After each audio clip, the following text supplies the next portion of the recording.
Mirëqenia dhe sjelljet e rrezikshme tek adoleshentët ishte tema e seminarit të tretë të psikologjisë që u organizua në Universitetin e Tetovës. Seminari synon të ngrej vetëdijen për rolin dhe rëndësinë e mbështetjes që ka familja dhe rrethi shoqëror në formimin dhe gjetjen e vetes tek adoleshentët, deklaroi prodekania për arsim në Fakultetin Filozofik Fitore Bajrami Abdi. Ajo që ne dëshirojmë të nënvizojmë, do thotë është mbështetja, do thotë mbështetja e cila jepet në forma të ndryshme, duke u nisur nga mbështetja familjare, nga mbështetja e bashkëmoshatarëve të tyre dhe sigurisht rrethin në të cilën jetojnë. Pastaj problematikat me të cilat ndeshen, do thotë janë problematikat e natyrave, do të kryesisht të identitetit të tyre, do thotë gjetja e vetes theme në këtë botë të cilën e rrethon dhe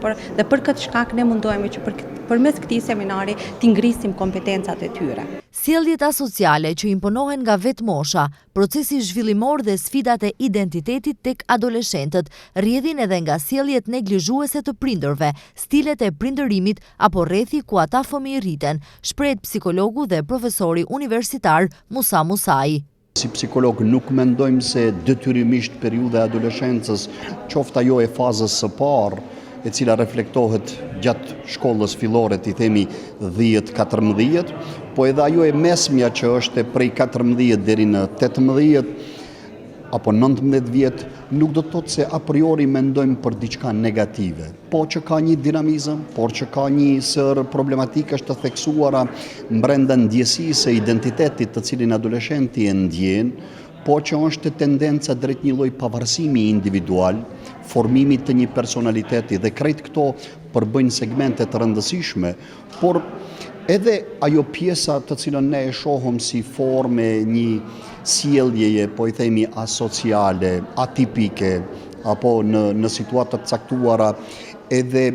të themi devijuese ose e rrezikshme si e tillë, në përgjithësi në vetvete ngërthejnë disa komponenta edhe faktorë të cilët duhet t'i njohim sepse ato rastësisht nuk zhvillohen dhe nuk paraqiten tek një fëmijë. Mos përfshirja adekuate e prindërve, mos përfshirja adekuate e mësimdhënësve, edhe e vetë shoqërisë ose rrethit të ngushtë në formimin e personalitetit të këtyre adoleshentëve, çdo mend kushdo që të ishte do kishte ndjej një lloj ndjenje inferioriteti, një lloj ndjesie të nëpërkëmbjes, të neglizhimit, në një farë forme të qenurit i injoruar dhe në këto rrethana çdo kush do kishte provuar alternativën e kësaj çështje vetëm